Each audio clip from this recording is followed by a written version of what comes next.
আসসালামু আলাইকুম। সবাইকে আমন্ত্রণ জানাচ্ছি আজকের রেসিপি দেখার জন্য। আজ আমি আপনাদের সঙ্গে একটি সবজি রান্নার রেসিপি শেয়ার করব। আর এই সবজিটির নাম হচ্ছে চিচিঙ্গা।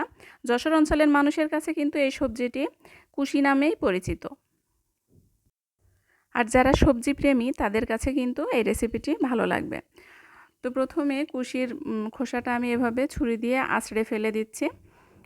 আর ভেতরের বীজ যদি শক্ত থাকে তাহলে ফেলে দিতে হবে, আমি ফেলে দিচ্ছি। আর যদি কচি থাকে সেক্ষেত্রে বীজ সহই কেটে নিতে পারেন। আমি এভাবে একটু পাতলা পাতলা করে কেটে নিচ্ছি। এখন ফ্রাই প্যানে 1 টেবিল চামচের একটু বেশি সরিষার তেল দিয়ে দিলাম। সয়াবিন তেল দিয়েও রান্না করতে পারেন। তার মধ্যে দিয়ে দিচ্ছি কাঁঠালের বীজ। কাঁঠালের বীজগুলা কিন্তু কিছুক্ষণ লবণ পানিতে ভিজিয়ে রেখে একটু কষলে ধুয়ে নিলেই পরিষ্কার হয়ে যাবে। এখন কাঁঠালের বীজের মধ্যে স্বাদ মতো লবণ আর একটু হলুদ দিয়ে কিছুক্ষণ ভেজে নিব। কিছুক্ষণ ভেজে নেওয়ার পর এখন দিয়ে দিচ্ছি 1 চা চামচের মতো সরিষা বাটা। কাঁচামরিচ যে যেমন পছন্দ করে সেই অনুপাতে দিতে হবে। আর দিয়ে দিচ্ছি সামান্য রসুন বাটা 1 চা চামচের মতো, পেঁয়াজ বাটা আর সামান্য জিরা বাটা। এখন সব কিছু খুব ভালোভাবে কষিয়ে নিতে হবে। কষানো হয়ে গেলে এখানে আমি সবজি রান্নার জন্য পানি দিয়ে দিব।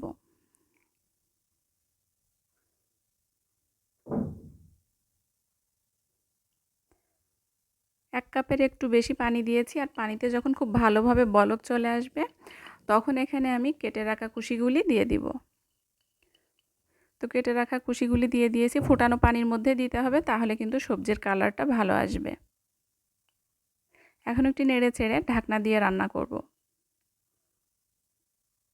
আর চুলার আঁচটা কিন্তু একেবারে সর্বোচ্চতে রাখতে হবে। হাই ফ্লেমে রান্না করলে সবজির কালারটা কিন্তু একেবারে সবুজ থাকবে। তো কিছুক্ষণ রান্না করে নেওয়ার পর আবারও নেড়ে চেড়ে দিচ্ছি। কেউ যদি এই সবজির মধ্যে মাছ দিতে চান তাহলে এই পর্যায়ে দিতে পারেন। চিংড়ি মাছ দিতে পারেন, মাছের ডিম দিয়েও রান্না করা যাবে। আবার চাইলে অন্য যে কোনো মাছ দিয়েও কিন্তু রান্না করতে পারেন। আবারও ঢাকনা দিয়ে রান্না করে নেব।